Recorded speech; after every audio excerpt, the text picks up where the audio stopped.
Bueno, pues buenas tardes. Vamos a continuar en esta ocasión con un tema que también es relevante en cuanto a lo que es la planeación académica, la planeación didáctica.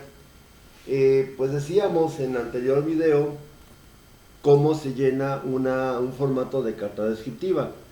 Ya decíamos algo acerca de la redacción de los objetivos, ya especificábamos el llenado de cada una de las partes que componen la carta descriptiva, que es el inicio, las actividades de desarrollo, las actividades de cierre y pues la evaluación.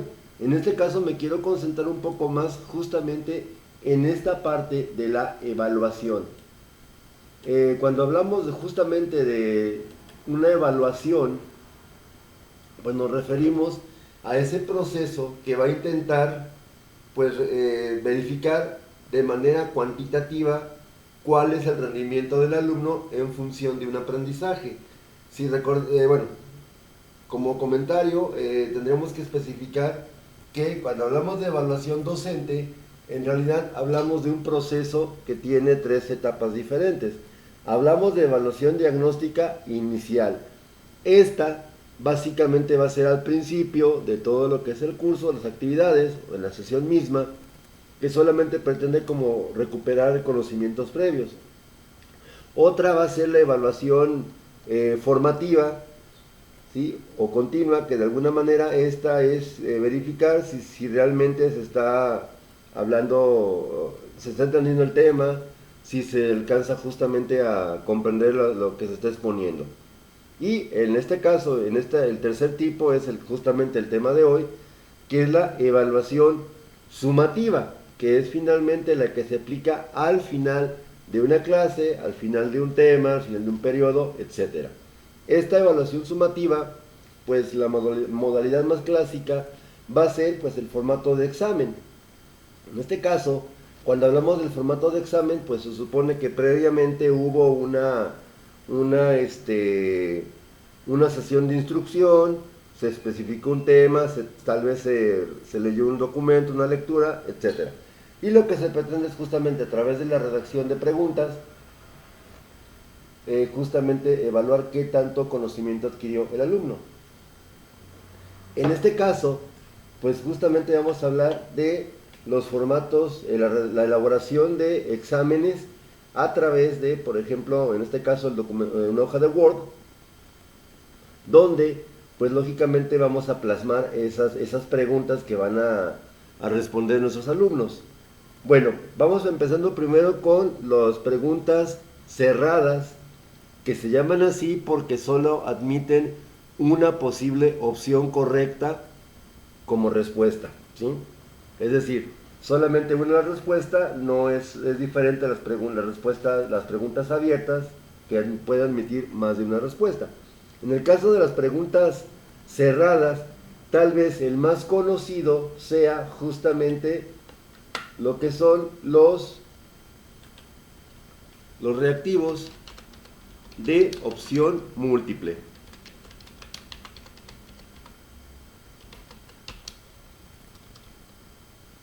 Estos reactivos de opción múltiple tienen una característica muy importante. La principal característica es que básicamente se da la pregunta y el alumno tiene que escoger de de unas opciones de respuestas cuál es la respuesta correcta. Obviamente aquí se trata que el docente, el maestro o el interventor, el formador, pues va a proporcionar el reactivo que es la pregunta, perdón, el ítem que es la pregunta y los reactivos, ¿sí? Que son básicamente las opciones de respuesta. Vamos viendo, por ejemplo, en un ejemplo esta situación. Pregunta número 1. ¿Cuál es el nombre del descubridor de América? Eh, Queremos básicamente que el alumno nos responda la respuesta correcta. Empezaríamos, por ejemplo, con inciso A, Cristóbal Colón. Sí. Inciso B, Hernán Cortés. Inciso C, Galileo Galilei. ¿Sí? Ahí tenemos justamente, bueno, nomás perdonad pues la ortografía, hay que revisar siempre la ortografía, que sea la adecuada, justamente porque somos maestros y finalmente pues tenemos que también dar el ejemplo de una correcta redacción. Bien, ¿qué es lo que caracteriza a los reactivos de opción múltiple? Número 1, que tenemos la pregunta y 3 posibles opciones de respuesta correcta. El alumno tendría que, o lógicamente, pues a lo mejor antes de esto, viene la instrucción donde podemos poner algo similar a lo siguiente. Lee las siguientes preguntas y tacha el inciso de la respuesta correcta. Va a ser muy importante esta parte de redactar correctamente las instrucciones para que no haya una confusión en lo que debe de hacer el alumno. Leer las siguientes preguntas y tachar el inciso de la respuesta correcta. Las instrucciones tienen que ser lo suficientemente claras para que el alumno no tenga duda sobre qué es lo que va a hacer. Entonces ya tenemos nuestra primera pregunta. ¿Cuál es el nombre del descubridor de América? Inciso A, Cristóbal Colón. Inciso B, Hernán Cortés. Inciso C, Galileo Galilei. Podríamos hablar de un inciso D como Américo. Sí, Américo Vespucio. ¿Sí? Aquí, ¿qué tenemos? Una sola de estas respuestas, opciones de respuesta, es la correcta, que es la que va a tachar. Generalmente cuando se redactan reactivos de opción múltiple, se suele poner mínimo 3 preguntas, tres opciones de respuesta, en el sentido de que, por ejemplo, una sería la respuesta correcta. La otra tendría que ver con el tema, podría ser algo afín, pero no es correcto. Y la tercera serían lo que llamamos comúnmente distractores. En este caso, para este ejemplo, tenemos justamente Cristóbal Colón, inciso A, Hernán Cortés, inciso B, Galileo Galilei, inciso C, Américo Vespucio, inciso D. Aquí en este ejemplo concreto va a depender mucho de la lectura, a lo mejor que se dio o cómo se dio el tema, porque algunos historiadores ciertamente admiten que la primera persona que llegó al continente americano fue justamente Américo Vespucio. Pero tradicionalmente, y esto insisto, va a depender de cuál fue el tema que se dio, cuál fue la información que se dio, se reconoce a Cristóbal Colón como el descubridor de América de forma oficial. Entonces tenemos aquí que la respuesta correcta sería Cristóbal Colón. De manera general, cuando se redactan preguntas o reactivos de opción múltiple, se maneja que sean mínimo 3 y no más de 5, no más de 4. Ya de repente poner más distractores, pues lamentablemente confundiría más al alumno y obviamente se va a concentrar en los reactivos, en pensar cuál es el correcto, y esto le puede restar tiempo para responder las demás preguntas, ¿sí? Estos serían entonces primero los reactivos de opción múltiple. Vamos poniendo otro ejemplo más. La pregunta número 2 le vamos a poner ¿cuál es el primer elemento de la tabla periódica? ¿Sí? Ahí tenemos una pregunta. Igual vamos a poner las opciones. Inciso A,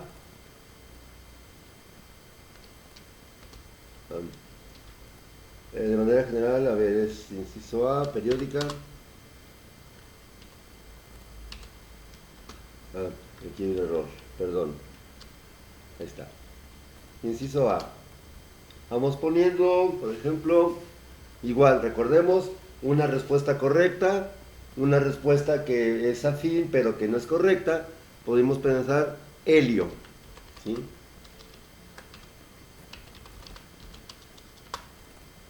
Como opción B, hidrógeno. Opción C, vamos a poner nitrógeno.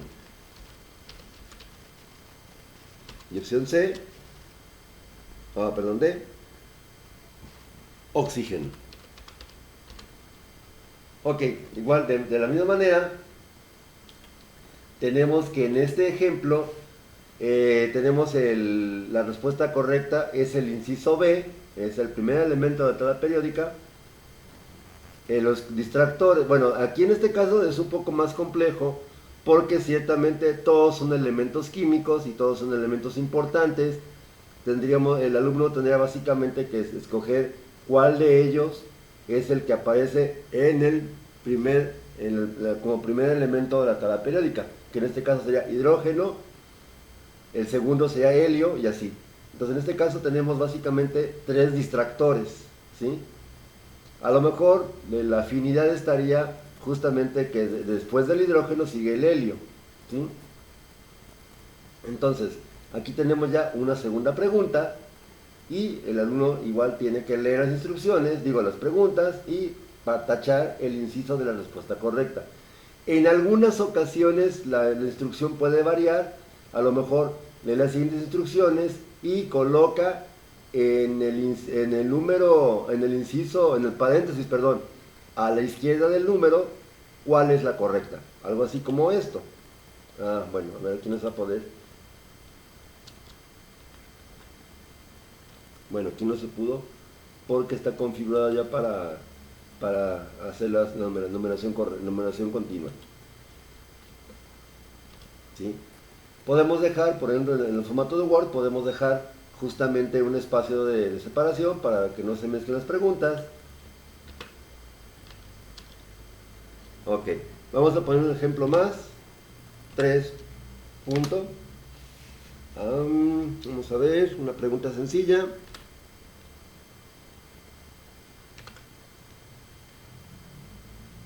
¿Cuántos son, para hacer los estados del agua? ¿Sí? Misma mecánica, inciso A.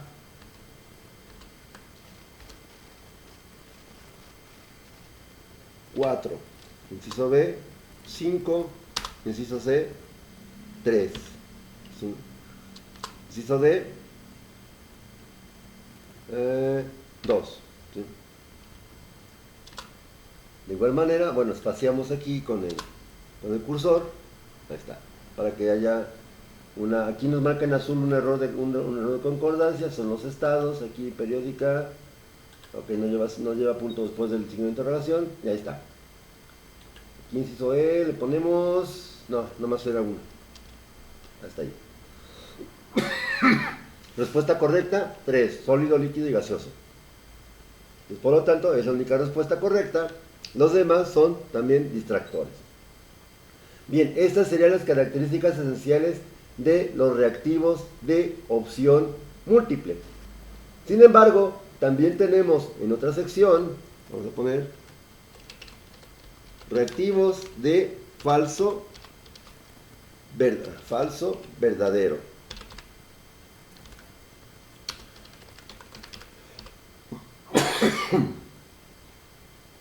El principal problema con los reactivos de falso y verdadero va a ser que generalmente las preguntas que se realizan en este tipo de preguntas, una de dos, o son falsos o son ciertos.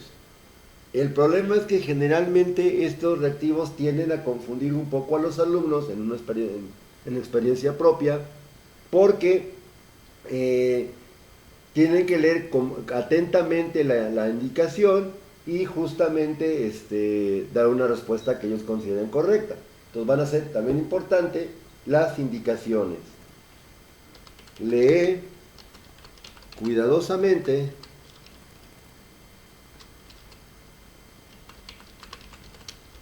las siguientes preguntas y escoge F si la afirmación es falsa, o V si la afirmación es verdadera.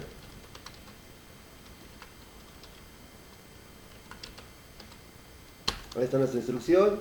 Entonces tiene que leer cuidadosamente las preguntas y escoger falso si la oración es falsa, o B si la afirmación es verdadera. Aparentemente no tendría mucha ciencia, mayor complicación. Sin embargo, vamos a ver que sí hay una pequeña complicación.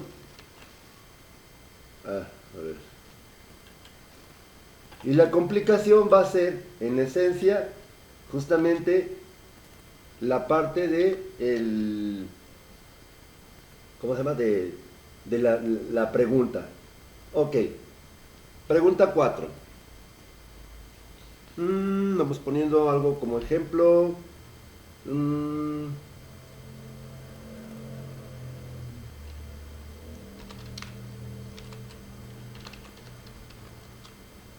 Los elementos vitales para el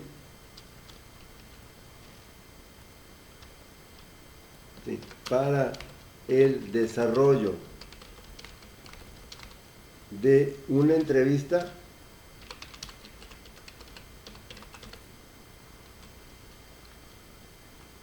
son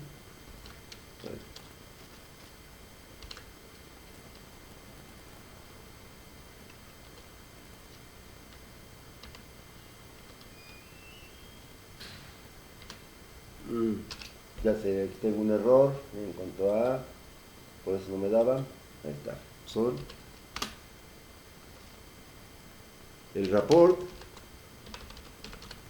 y la escucha activa.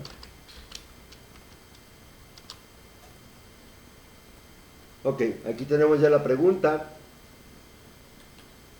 Los elementos vitales para hacer una entrevista son el rapport y la escucha activa. Podemos, de igual manera, de manera similar a los reactivos de son múltiple, también aquí se admiten solamente dos opciones de respuesta. Entonces podemos seguir básicamente poniendo, por ejemplo, inciso A, falso, inciso B, verdadero, o como decía la indicación, solamente se pondría una verdadero, ahí está. O como decía la indicación, solamente escoger falso o verdadero. O sea, yo puse toda la palabra, pero vamos dejando como decía la indicación. Falso, punto, B, punto. Ahí está. A ver. Perdón, es que de repente ahí está. Entonces ahí tenemos nuestra cuarta pregunta.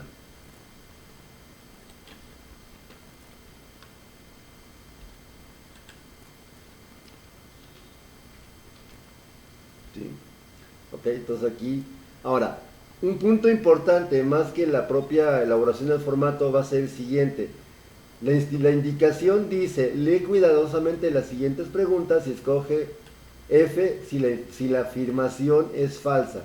Ok, aquí nos dice la instrucción que la afirmación es falsa.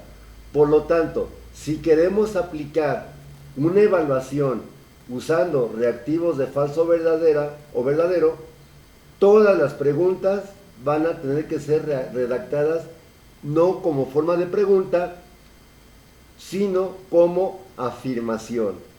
Es decir, como pregunta sería, los elementos vitales para hacer una entrevista son el rapport y la escucha activa, ¿sí? Y obviamente con los signos de interrogación. Ahí de repente el sujeto no sabría exactamente, el evaluado, el alumno, no sabría cuál que poner. Pero en este caso yo estoy afirmando. Es decir, estos reactivos de aplicación de examen van a ser útiles cada vez que el cuerpo de la pregunta, donde tiene que responder el alumno, todo tiene que ser redactado en forma de afirmación, ni como negación ni como pregunta. Porque el problema de que si se pone los elementos vitales para hacer la entrevista no son el rapport y la escucha activa, de repente al momento de escoger la opción falsa o verdadera, de repente pudiera generar confusiones en el alumno. Y de lo que se trata de un examen es lo menos que haya complicaciones o confusiones en la redacción del examen. ¿Sí? Ok, entonces vamos a poner otro ejemplo más. 5. Vamos pensando.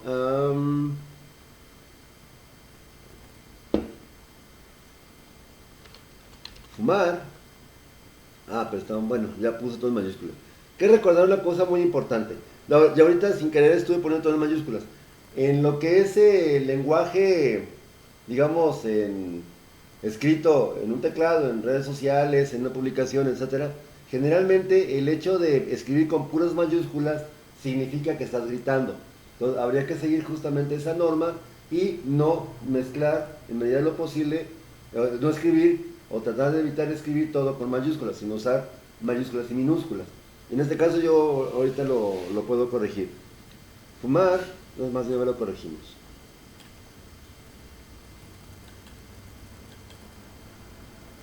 ¿Está? Es causal para desarrollar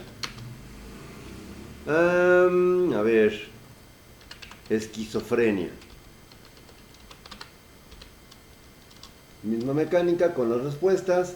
Inciso A, falso. Inciso B, verdadero. ¿Sí?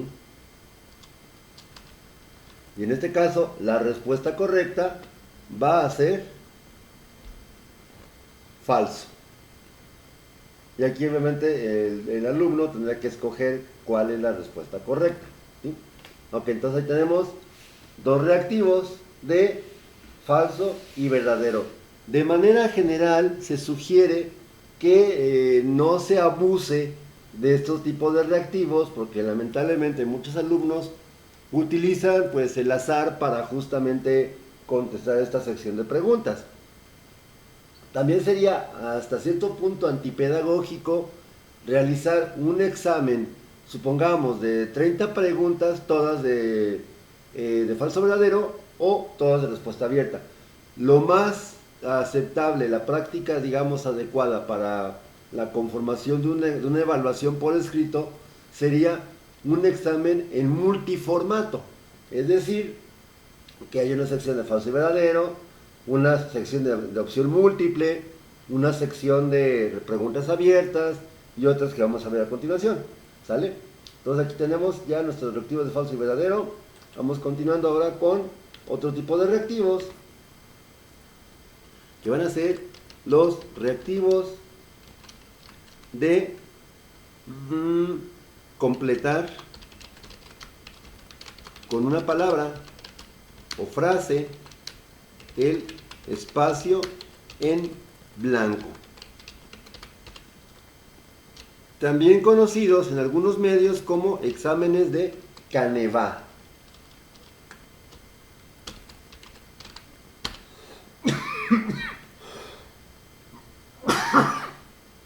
Ok. Estos reactivos tienen la particularidad de que es una oración igual, en una afirmación en positivo, a la cual le falta una palabra o una pequeña frase y en su lugar viene un espacio en blanco. Entonces se supone que después de ese espacio en blanco, al final, según el número de preguntas, tendría que venir las posibles opciones de respuesta. Por ejemplo, vamos a ver la pregunta número 6. Vamos a ver.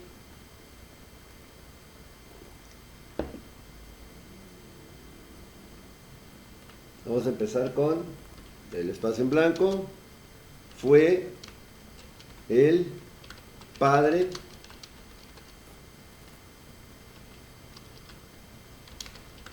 del psicoanálisis. ¿Sí? ¿Sí? Ahí está la pregunta 6. Ok. La pregunta 7 sería...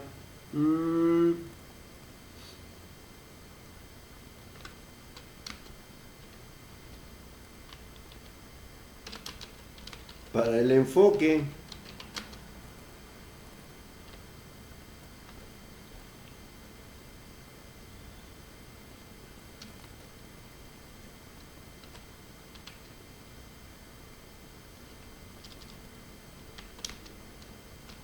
la conducta es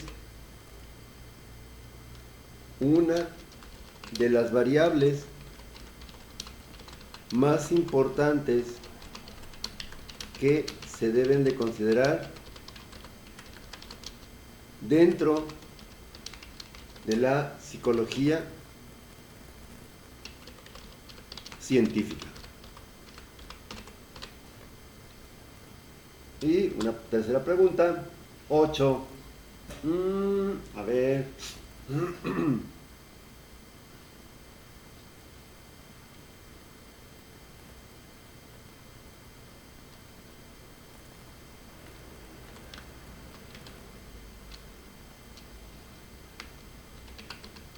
La esquizofrenia es un trastorno mental que se caracteriza por la presencia de delirios y ahí tenemos ya nuestras 3 preguntas. Faltó la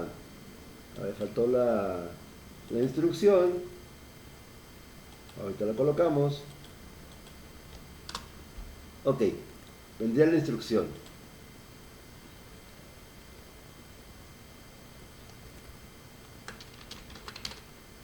En las siguientes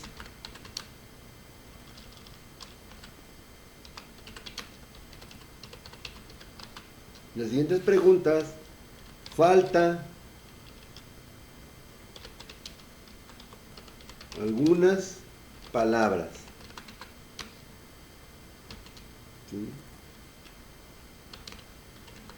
Escoge la correcta del recuadro de abajo y anótalas en el espacio en blanco. Ahí está. Ahí tenemos entonces también nuestra instrucción. Insisto, el punto es necesario que en cada sección del examen exista justamente esta parte tan importante que es las instrucciones. Las instrucciones es una parte elemental para justamente pues al alumno le quede muy claro qué es lo que tiene que hacer en esa respectiva sesión. Digo, en esa sección, perdón, en esa respectiva sección. Ok, entonces aquí tenemos ya nuestra instrucción debidamente redactada. Vamos a colocar negritas. Ahora, dice, las siguientes preguntas faltan algunas palabras. Escoge la correcta del recuadro de abajo. El recuadro puede ser, bien sea aquí, ¿sí? O bien sea al finalizar al finalizar la sección correspondiente. Vamos a usar una tabla, son tres opciones, digo 3 respuestas. Entonces usamos el menú de insertar tabla, ¿sí?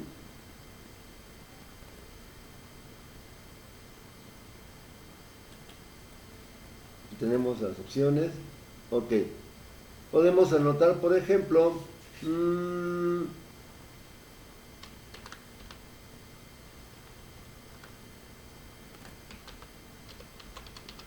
Sigmund Freud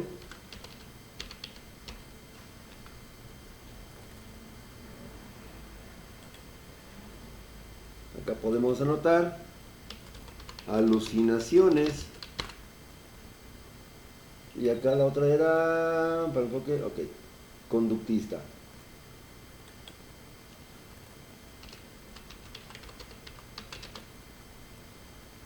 Ok, para la realización de este tipo de formato de preguntas de Canevá, se puede hacer básicamente lo siguiente. Son 3 preguntas, mismo número de preguntas, mismo número de respuestas. Y todas, o sea, vamos, es una pregunta, una respuesta por pregunta. La otra opción sería, como en este caso, en este ejemplo, serían 6 palabras o 6 frases que 3 de ellas son correctas para cada pregunta en específico y las otras 3 son completamente erróneas o falsas. Por ejemplo, aquí podemos poner Fritz Perls. Acá podemos poner humanismo. Y acá podemos poner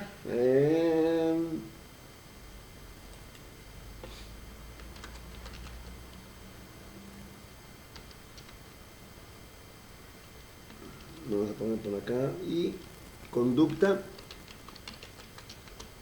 impulsiva. Ok, entonces tenemos 6 opciones de respuesta y 3 preguntas. Solamente son correctas. Para la pregunta 6, la opción Sigmund Freud. El alumno tendrá que anotar en este espacio el nombre de Sigmund Freud. Para la pregunta 7, para el enfoque conductista, la conducta es una de las variables más importantes que se debe considerar dentro de la psicología científica. Y para la pregunta 8, esquizofrenia es un trastorno mental que se caracteriza por la presencia de niños sí, conducta impulsiva. Insisto, todo va a depender ya de la información que está manejando el docente, justamente para anotar las opciones de respuesta. Entonces, en ese sentido, pues esta forma de redactar estas preguntas suelen ser también muy sencillas de responder. Nada más es, insisto, que el alumno tenga las opciones correctas. Y ojo, se tiene que tener mucho cuidado en esto, que dentro de todas esas opciones estén contempladas las correctas para cada pregunta, ¿sí? Se puede dejar en este caso, como fue en este ejemplo, 3 distractores, que es humanismo, que es Fritz Perls y que es conducta impulsiva. E insisto, esto sería complicar un poquito más pues digamos, la vida de los alumnos. Lo más recomendable sería nada más entonces igual número de preguntas para igual número de respuestas, ¿vale? Esos serían entonces los reactivos de completar con una palabra o frase el espacio en blanco. Otro muy comúnmente usado van a ser los reactivos de relacionar columnas. Pues en este caso, en este tipo de reactivos, básicamente va a haber 2 columnas con preguntas y la otra columna un número igual de respuestas. Aquí sí va a ser completamente obligatorio que si son 3 preguntas, haya una columna con 3 opciones de respuesta y todas sean correctas, porque aquí sí no sería como conveniente confundir mucho más al alumno metiendo distractores, ¿vale? Pues tenemos aquí reactivos de relacionar columnas. Igual las instrucciones siguen siendo importantísimas, como ya lo he venido diciendo en todo este video.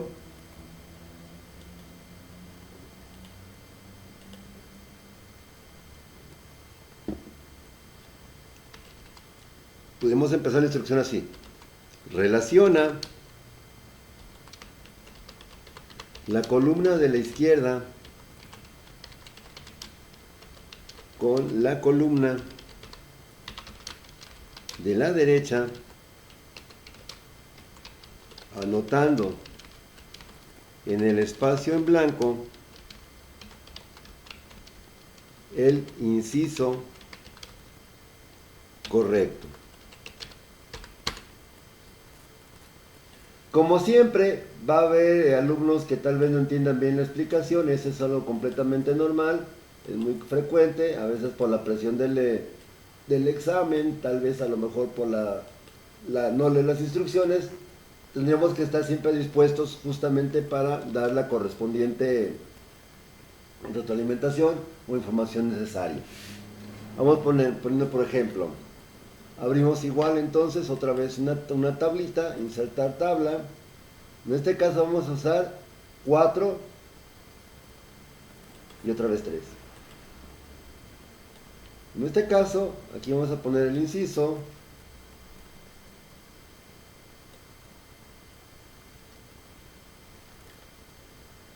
Ahí está.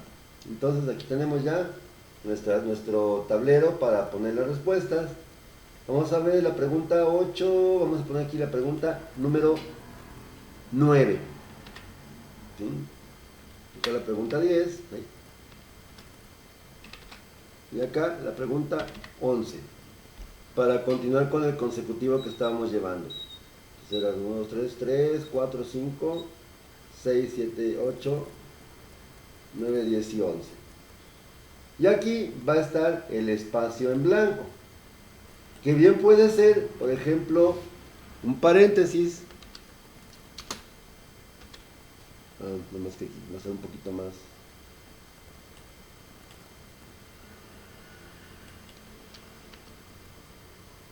Para no tener que hacerlo todo, copiamos y pegamos. Ok. Pregunta 9. Son etapas del ciclo vital humano. ¿Sí? Pregunta 10.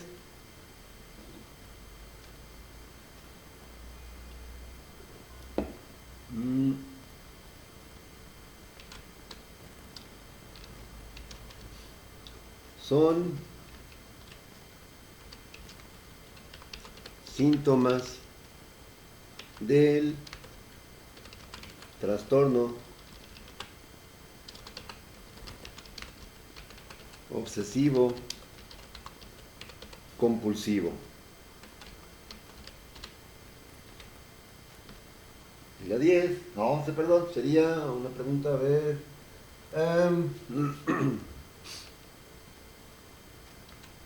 Algo más sencillo. Es la capital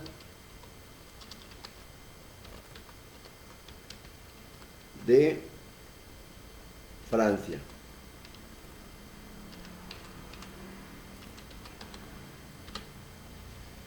Bueno, aquí por razones del ejemplo, pues estamos anotando solamente tres preguntas. Pueden ser más, eso va a depender de cada docente.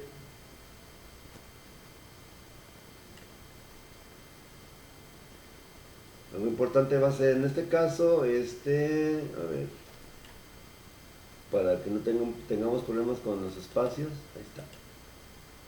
Ok, y anotamos entonces las respuestas correctas. Digo, las respuestas correctas lógicamente van en desorden, no tienen que seguir una secuencia. Aquí a lo mejor va a ser muy obvio. Etapa del ciclo vital, niñez, adultez y adolescencia. ¿Sí? Adultez va con Z, está. Son síntomas de la capital de Francia, París. ¿Sí? Y por último, síntomas de trastorno obsesivo compulsivo, ideas obsesivas y conducta compulsiva.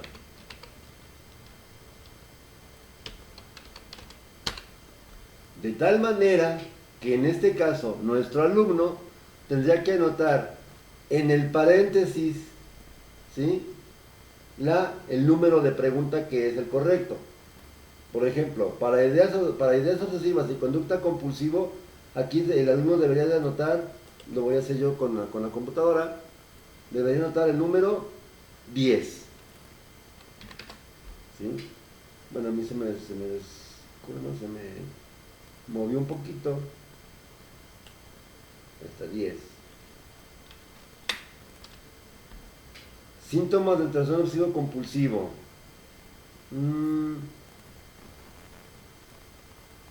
No, perdón. Son etapas del ciclo vital humano. Sería la pregunta 9.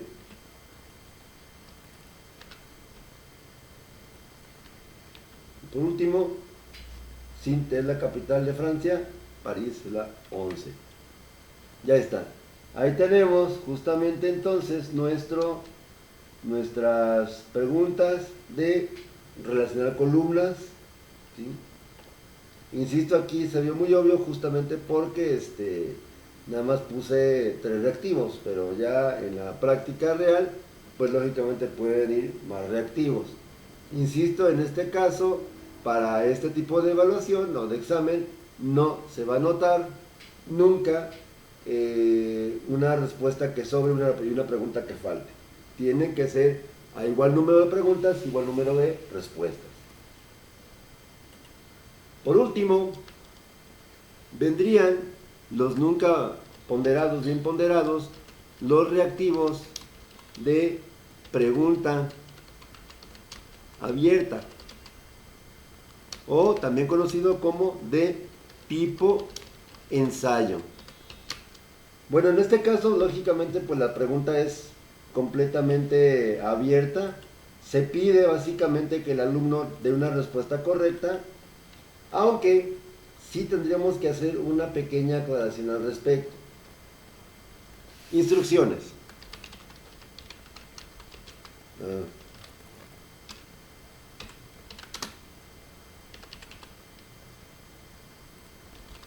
Responde correctamente las siguientes preguntas.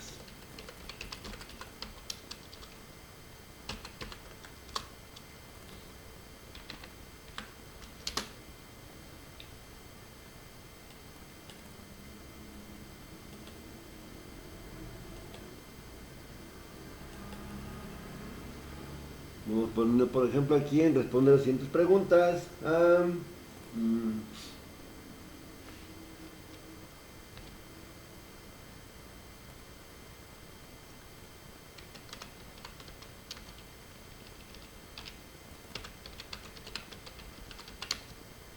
¿Cuántas etapas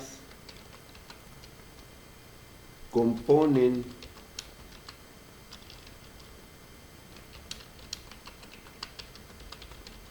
el desarrollo psicosexual de Freud?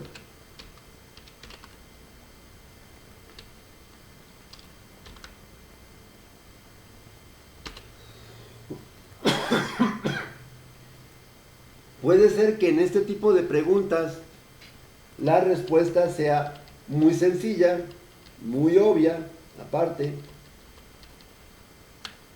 y es básicamente un número. Te están preguntando cuántas son, nada más.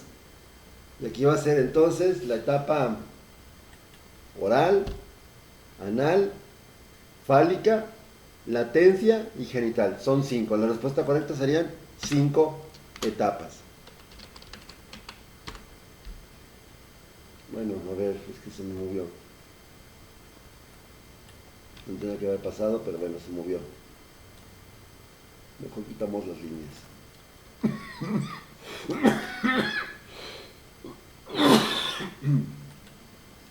Pero puede hacer que haya preguntas no tan sencillas como estas, como esta que acabo de poner,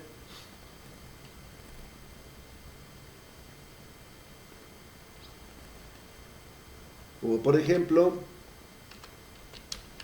¿qué es el desarrollo humano? Ok. El problema con las preguntas abiertas va a ser que si yo le hubiera puesto para ti qué es el desarrollo humano, cualquier cosa que me ponga el alumno pudiera, tendría que anotarlo o calificarlo como acierto. ¿Por qué? Porque mi pregunta fue, ¿para ti qué es el desarrollo humano? Y de repente algunos alumnos, ya lo sabemos muchas veces por experiencia, pues tienden mucho así como a ser medio rolleros, un tanto así como medio, pues así, que embaucan pues, o que se explayen, o sea, se explayan pues en una explicación, y ya tú tendrías que determinar si la respuesta es correcta o incorrecta. Entonces, de manera general, para redactar preguntas abiertas, ok, si vas a preguntar o quieres que te den una respuesta literal, tendrías que justamente especificarlo eso en la pregunta. Por ejemplo, ¿qué es el desarrollo humano? Queda muy general. De acuerdo con el texto revisado en clase de Papalia, que es una autora, ¿qué es el desarrollo humano? Ok, entonces aquí estoy especificando que quiero que me responda lo que viene en el libro de Papalia, no lo que él piensa. Ese sería como una particularidad que presentan, una desventaja tal vez que presentan la redacción de este tipo de reactivos. Por lo tanto, se busca, igual, aunque sean preguntas abiertas, que el alumno no pierda mucho tiempo, así como buscando la respuesta. Quien se la va a saber, obviamente, pues la va a saber y la va a colocar rápido. Pero aquellos que a lo mejor tengan dudas, pues eso puede decir como que, bueno, es que pues yo me acuerdo como que era esto. Y eso nos llevaría justamente a otra característica particular que tienen las preguntas abiertas.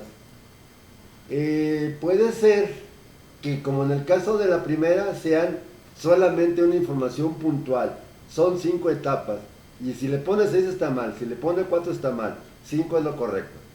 Ahora, si por ejemplo menciona y describe cada una de las 5 etapas que componen el desarrollo psicosexual de Freud, a lo mejor allí tendría que yo de alguna manera revisar cada respuesta para ver si la pregunta fue correcta, perdón, la respuesta fue correctamente expresada por escrito.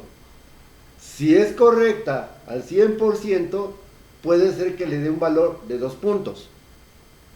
Si fue expresada solamente de manera parcial o superficial, 1 punto. Si está mal, obviamente pues 0 puntos. Es decir, en estas preguntas de tipo ensayo, se puede dar un puntaje máximo, un intermedio y uno pues obviamente insuficiente, ¿sí? Por ejemplo, como lo comentaba, pues una respuesta 100% correcta sería de 2 puntos y de ahí obviamente para abajo, tal vez una respuesta que no sea correcta o que a lo mejor solamente mencionó algunos rasgos muy generales sin especificar, ahí tendríamos que darle un puntaje de 1, ¿sale? Bien, espero que este pequeño video pues haya servido un poquito para aclarar justamente esta parte de cómo redactar preguntas dentro de un examen. Por mi parte sería básicamente todo, agradezco la atención y nos vemos en un momento posterior. Gracias y hasta luego.